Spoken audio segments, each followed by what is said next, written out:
এবার আমরা যে ম্যাথগুলো দেখবো সেগুলো হচ্ছে রিভার্স ডিজিট সংক্রান্ত ম্যাথ। রিভার্স ডিজিট সংক্রান্ত ম্যাথগুলো কেমন, চলো দেখা যাক।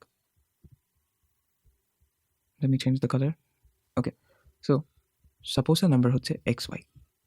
Before we start, আমাদেরকে এই সংক্রান্ত ম্যাথ করার জন্য পজিশনাল ভ্যালুর কনসেপ্টটা খুবই ভালো করে গ্রাস্প করতে হবে, কারণ এখানে পুরো ব্যাপারটাই পজিশনাল ভ্যালু সংক্রান্ত। xy যদি একটা নাম্বার হয়, সেই নাম্বারটাতে ইউনিট পজিশনে কোনটা আছে, y, অর্থাৎ এটার পজিশনাল ভ্যালু 1। x আছে ডেসিমাল পজিশনে, এটার ভ্যালু তার মানে 10। সো এটাকে যদি আমরা ডেসিমাল এবং ইউনিট এই দুটো পজিশনের ভ্যালু দিয়ে গুণ করে লিখি, সেটা দেখতে দাঁড়াবে এমন x into 10 plus y into 1, right?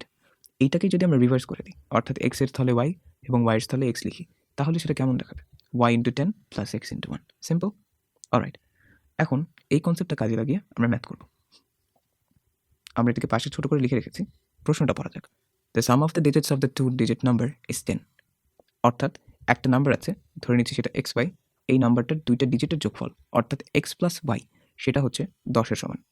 এবং while when the digits are reversed, যখন ডিজিটগুলোকে রিভার্স করা হয়েছে অর্থাৎ yx লেখা হয়েছে, তখন তাদের মধ্যে ডিফারেন্সটা কত? 54। অর্থাৎ আমরা লিখতে পারি xy minus yx is equal to 54। সেই জিনিসটাই তো এখানে লেখা হয়েছে, তাই না? তাহলে আমরা এখানে বলতে পারি 10x plus y minus 10y plus x is equal to কত? 54, যেটা আমরা অলরেডি প্রশ্নে দেখতে পাচ্ছি। এখন দেখুন 10x আর x দুইটা মিলে একটা কমে গিয়ে 9x হলো, আবার y এখানে একটা, এখানে 10টা, একটা কমে গেল, মাইনাস 9y হলো, বুঝতে পারছি? এবং এটার এক্সপ্রেশনের ভ্যালু কত? 54। এখন এখান থেকে 9 কমন যাবে না? 9 কমন হয়ে এপাশে চলে আসবে। ক্যালকুলেশনটা কাইন্ডলি নিজে করলে দেখবে ফাইনালি আসবে x minus y is equal to 6। তখন মাইনাস ওয়াইকে এই পাশে পাঠিয়ে দিলে x equal to y plus 6 হয়। এখন দেখো একটা এক্সপ্রেশন বলে দেওয়া আছে যে x এবং y এর যোগফল হচ্ছে 10। তাহলে যেহেতু y plus 6 is equal to x, সুতরাং এখান থেকে আমরা বলতে পারি যে x এর ভ্যালু y থেকে 6 বেশি হবে, কিন্তু x ও y এর যোগফল আবার 10-এর সমান হবে। এটা শুধুমাত্র একটা সিনারিওতে পসিবল, যখন x এর ভ্যালু এবং y এর ভ্যালু যথাক্রমে 8 এবং 2 হয়। সুতরাং এখানে অরিজিনাল নাম্বারটা হবে 8 এবং 2 বা 82। কিন্তু এখানে দেখো বলা হয়েছে ফাইন্ড দ্য চেঞ্জ নাম্বার। আমরা চেঞ্জড নাম্বারটা যদি বের করতে চাই, তাহলে জাস্ট রিভার্স করে দিতে হবে, অর্থাৎ 28। এটাই হচ্ছে answer. So the answer is 28। We have to B very careful answer করার সময়। চেঞ্জ নাম্বার না বললে 82 খুঁজতে খুঁজতে জীবন বের হয়ে যেত, পুরো এই একটার উত্তর নিয়ে আর কিছু করতে পারতাম না, তখন দেখতাম শেষ। So be very careful when you read the question. এবার আমরা এলসিএম এবং এইচসিএফ সম্পর্কে জানবো। এলসিএম এবং এইচসিএফ খুবই ছোটোবেলার একটা টপিক। এলসিএম এর পূর্ণরূপ হলো লিস্ট কমন মাল্টিপল বা লসাগু, এবং এইচসিএফ হাইয়েস্ট কমন ফ্যাক্টর বা গসাগু। তো আমরা 12, 18 এবং 36-এর এলসিএম ও এইচসিএফ বের করছি। 12, 18, 36-এর এলসিএম কীভাবে বের করতে হয়? ক্ষুদ্রতর, অপেক্ষাকৃত ক্ষুদ্রতর যতগুলো ফ্যাক্টর আছে, প্রাইম ফ্যাক্টর, সেগুলো দিয়ে আমরা ভাগ করার চেষ্টা করি। যেমন এখানে 12, 18, 36-এর সর্বনিম্ন যেই ফ্যাক্টর আছে, লঘিষ্ঠ সবচেয়ে ছোট, সেটা হচ্ছে 2। 2 দিয়ে আমরা ট্রাই করে এ পর্যন্ত আসতে পেরেছি। আমরা চেষ্টা করবো মিনিমাম দুইটাকে যেন নিঃশেষে বিভাজ্য করা যায়। এখানে যখন দেখছি 9কে কিন্তু আমরা 2 দিয়ে আর বিভাজ্য করতে পারছি না, কিন্তু 6 ও 18-কে 2 দিয়ে বিভাজ্য করা যাচ্ছে, তাই আমরা 9কে রেখে দিয়ে বাকি দুইটাকে 2 দিয়ে বিভাজ্য করেছি। বাট এই পয়েন্টে আসার পরে 2 দিয়ে আর দুজনকেও যাচ্ছে না, একজনকেও যাচ্ছে না, তখন আমরা 3 দিয়ে বিভাজ্য করলাম, 1 3 3 এসেছে। 3 দিয়ে আরেকবার দিয়েছি কারণ এখানে 2টা ছিল, এবং আমরা বলেছি 2টা যদি বিভাজ্য হয় নিঃশেষে, তাহলে আমরা কন্টিনিউ করব। সো আমাদের ফাইনালি আসতে হচ্ছে এরকম 2টা স্কোয়ার আর 3-এর স্কোয়ার, সব মিলে আসতে হচ্ছে 4 নং 36। বাট এইরকম সিচুয়েশনগুলোতে আমরা শর্টকাটেও এটা বের করতে পারি, ঠিক আছে? প্র্যাকটিসের থ্রুতে আমরা সিমিংলি দেখতে পারবো, বা আমরা যেহেতু হচ্ছে কিছু মুখস্থ করার মতো জিনিসও আছে যা আমি তোমাদেরকে সামনে দেখাবো। বাট ফর নাও যেটা তুমি মাথায় রাখতে পারো যে যখন 3টা সংখ্যা মোটামুটি গুণিতক টাইপের, যেমন 12-র একটা গুণিতক 36, 18-র একটা গুণিতক 36, তখন আমরা চেষ্টা করব সবচেয়ে বড় যেই সংখ্যাটা সেটার ফ্যাক্টর বাকিগুলো কিনা এইটা দেখার। যদি বাকিগুলো সবচেয়ে বড় সংখ্যার ফ্যাক্টর হয়, তাহলে সবচেয়ে বড় সংখ্যাটাই লসাগু হবে। কেননা যে কোনো একটা সিকোয়েন্সের এলসিএম সর্বনিম্ন সবচেয়ে বড় সংখ্যার সমান হতে হবে, অর্থাৎ এখানকার এলসিএমটা 36-এর ছোট হতে পারবে না, মিনিমাম 36 অথবা তার থেকে বড়, ঠিক আছে? So this is a shortcut. Highest common ফ্যাক্টরটা কীভাবে নির্ণয় করতে হয়? হাইয়েস্ট কমন ফ্যাক্টর হচ্ছে যেই ফ্যাক্টরটা সবার মধ্যে বা অধিকাংশের মধ্যে কমন। এখানে আমরা দেখতে পাচ্ছি সবার মধ্যে কমন আছে 6, সুতরাং 6ই হচ্ছে হাইয়েস্ট কমন ফ্যাক্টর, সবচেয়ে বড় যেই ফ্যাক্টরটা কমন। 6-এর চেয়ে বড় কোনো ফ্যাক্টর কমন ছিল না। So this is it. একটা ম্যাথ দেখা যাক। এখানে বলা হয়েছে 3 bells ring at intervals of 5 seconds, 6 seconds, and 7 seconds, respectively. If they toll together for the first time at 9 a.m. in the morning, after what interval of time will they ring together again for the first time? অর্থাৎ বলা হয়েছে 3টা bell আছে, এই বেলগুলো হচ্ছে 5 second, 6 second এবং 7 সেকেন্ডের ইন্টারভালে যথাক্রমে রিং করে। তারা যদি প্রথমবার সকাল 9টায় টোল করে থাকে একসাথে, একত্রে, সাইমultaneously, তাহলে কত সময় পরে গিয়ে তারা আবার একসাথে রিং করবে ফর দ্য ফার্স্ট টাইম? এটার জন্য আমাদের যেটা দেখতে হবে যে প্রত্যেকটা বেল যেহেতু একসাথেই বাজবে, তার মানে যেই টাইম পরে একসাথে বাজবে সেই টাইমটা কিন্তু প্রত্যেকের ইন্টারভাল টাইম দ্বারা বিভাজ্য হবে নিঃশেষে। প্রত্যেকের ইন্টারভাল টাইম দ্বারা নিঃশেষে বিভাজ্য হবে, কারণ যেই টাইমটাতে সবাই একসাথে বাজবে সেই টাইমটাতে প্রত্যেকের ইন্টারভাল মোমেন্ট পড়বে, রাইট? সো এই জন্যে আমরা যদি এখানে এলসিএম নির্ণয় করি সিম্পলি, তাহলে হচ্ছে আমরা ওই পিরিয়ডিক টাইমটা পেয়ে যাবো। তো আমরা এখানে পাচ্ছি 5, 6, 7কে গুণ করলে 210, সুতরাং 210 সেকেন্ড পরে তারা একসাথে রিং করবে। That's it. Okay, next math. এখানে বলেছে a milkman produces 3 kinds of milk. On a particular day, he has 170 liters, 102 liters, and 374 liters of milk. He wants to bottle them in bottles of equal size so that each of the 3 is completely bottled. How many bottle sizes are possible such that the bottle size in terms of liters is an integer? মানে কতগুলো এমন possible sizes আছে যেখানে লিটারে calculate করলে প্রত্যেকটা বোতল size এক একটা ইন্টিজার হবে। তো এখানে আমরা দেখতে পাচ্ছি 170, 102 এবং 374, এই 3টা সাইজকে যদি আমরা বোতল করতে চাই তাহলে আমরা 1 লিটারের বোতলের মধ্যে রাখতে পারবো, তারপর এটাকে আমরা 2 লিটারের বোতলের মধ্যে রাখতে পারবো, তারপর 17 লিটারের বোতলের মধ্যে রাখতে পারবো, এবং এখানে দেখতে পাচ্ছি 17 আর 2 এই দুটো কমন মাল্টিপল, তার মানে এই দুইটার গুণফলের সমানেও আমরা রাখতে পারবো। বেসিক্যালি এই দুটোর এলসিএম এর সমানে রাখতে পারবো, সুতরাং 34 আর একটা অপশন।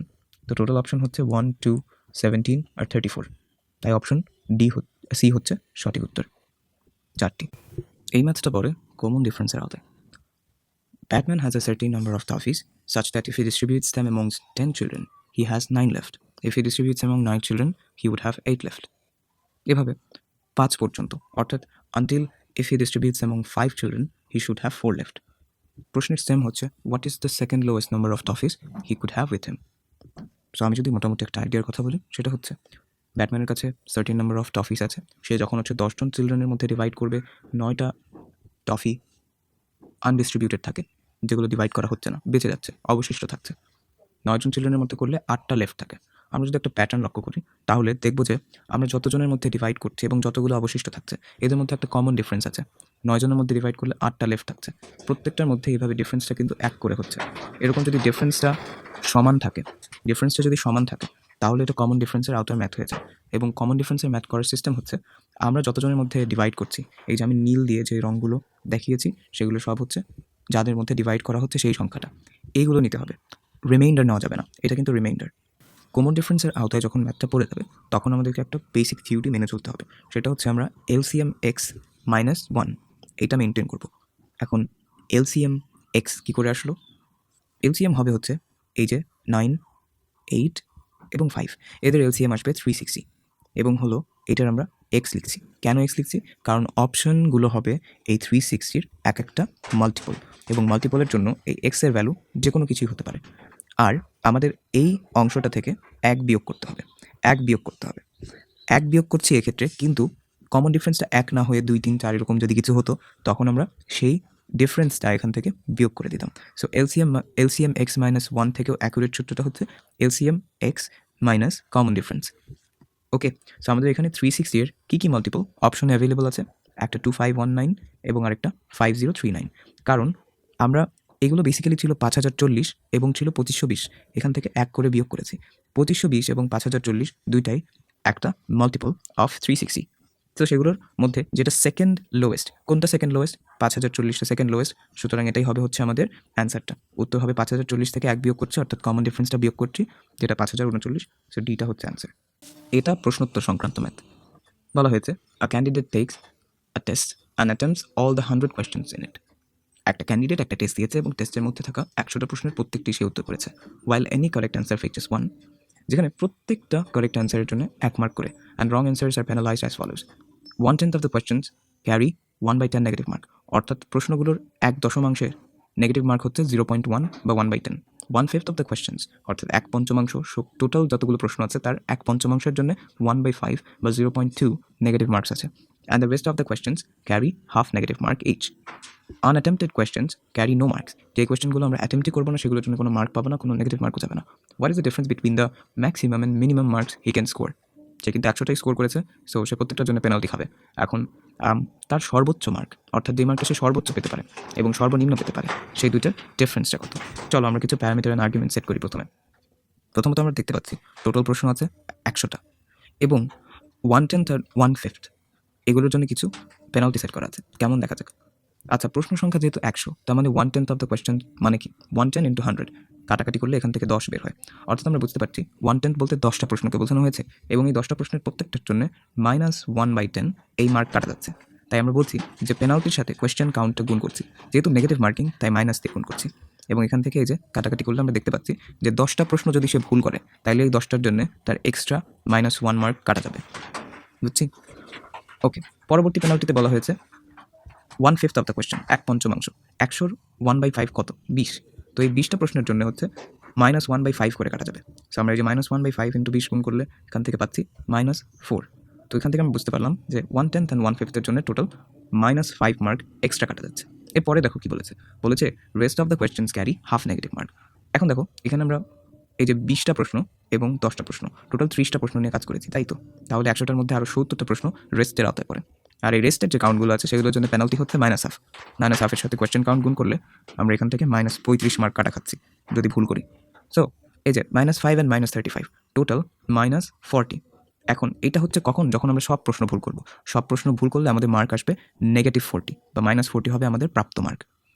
এছাড়া 100 হচ্ছে আমাদের কি? 100 হচ্ছে আমাদের টোটাল মার্ক বা সর্বোচ্চ যেই মার্কটা আমরা পেতে পারি। কিছুই যদি ভুল না করি তাহলে 100 পাবো, কারণ প্রত্যেকটা মার্কের জন্য 1 ফিচ হচ্ছে। সো এই যে 100 থেকে -40 বিয়োগ করলে আমরা পাই হচ্ছে 140, তাই তো? সো 140 হচ্ছে পার্থক্য ম্যাক্সিমাম এবং মিনিমাম স্কোরের মধ্যে। So this is the answer. What is the reminder when 1 factorial plus 2 factorial plus 3 factorial to 100 factorial is divided by 5? আমাদের এখানে রিমাইন্ডার বের করতে হবে, বাট যেটা এখানে দেখতে পাচ্ছি সেটা হচ্ছে এইটা হলো একটা সিরিজ, একটা ফ্যাক্টোরিয়ালের সিরিজ, যেখানে 1 থেকে 100 অবধি ফ্যাক্টোরিয়ালগুলো পরস্পরের সাথে যোগ করা হয়েছে এবং সেটাকে যদি আমরা 5 দিয়ে ডিভাইড করি তাহলে কী হবে সেটাই আমরা দেখব। এটার জন্য ফ্যাক্টোরিয়ালের বেসিক আন্ডারস্ট্যান্ডিংটা জরুরি। কোনো একটা ফ্যাক্টোরিয়ালকে যদি আমরা ভাগি তাহলে সেটা কেমন হয়? যেমন দেখো 4 ফ্যাক্টোরিয়ালকে যদি আমরা ভাঙি, এটার মানে হচ্ছে 4 বেসিক্যালি এনকে রিপ্রেজেন্ট করে এবং এনের কনজিকিউটিভ ডিসেন্ডিং অর্ডারের সবগুলোর প্রোডাক্টই হচ্ছে ফ্যাক্টোরিয়াল। বোঝাতে পারিনি মনে হয়। আচ্ছা, আমি বলেছি এনের কনজিকিউটিভ ডিসেন্ডিং অর্ডারে। এন হচ্ছে সবচেয়ে বড় সংখ্যাটা, ডিসেন্ডিং অর্ডার মানে অধক্রম।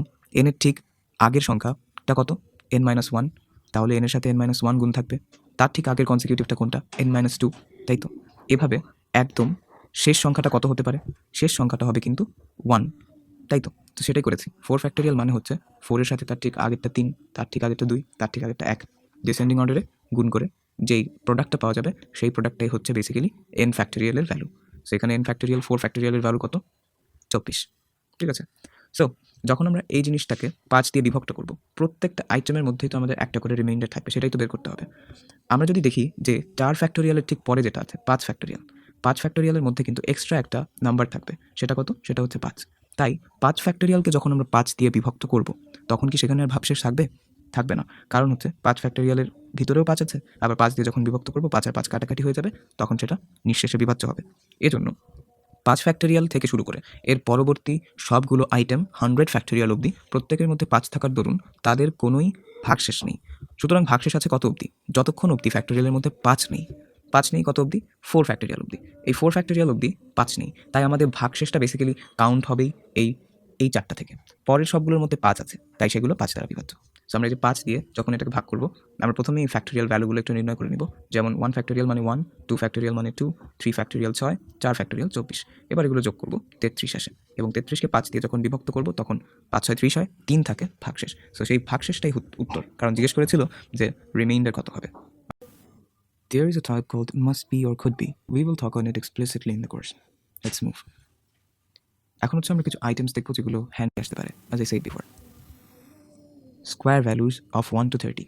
এটা অনেক সময় হেল্পফুল হয়, অনেক সময় কি এটা একটা মাস্ট মেমোরাইজিং আইটেম। 1 থেকে 10 অবধি is a very easy thing. 11 থেকে 15 অবধি মনে রাখা যায়, বাট আফটার দিস এগুলো একটু tough. Keep that in mind. 15 পর্যন্তই লাগে বেসিক্যালি। এরপর হচ্ছে কিউবস অফ 1 to 30, এটাও 15 অবধি ঠিকঠাক। এর পরেরগুলো লাগে না সচরাচর, পরেরগুলো ক্যালকুলেট করে বের করা উচিত। তারপর হচ্ছে স্কোয়ার রুটস। স্কোয়ার রুটস বের করার একটা প্রসেস আছে, সেটা আমরা ইনডেপথে দেখবো কোর্সে, বাট ফর নাও ভ্যালুগুলো মুখস্থ রাখা অনেক ক্ষেত্রে হ্যান্ডি হতে পারে। 30 অবধি এখানে আছে, you can just have a look at it. এবং কিউব রুটও 1 থেকে 30, এটা মুখস্থ করা টাফ এতগুলো, বাট যতগুলো করা যায়।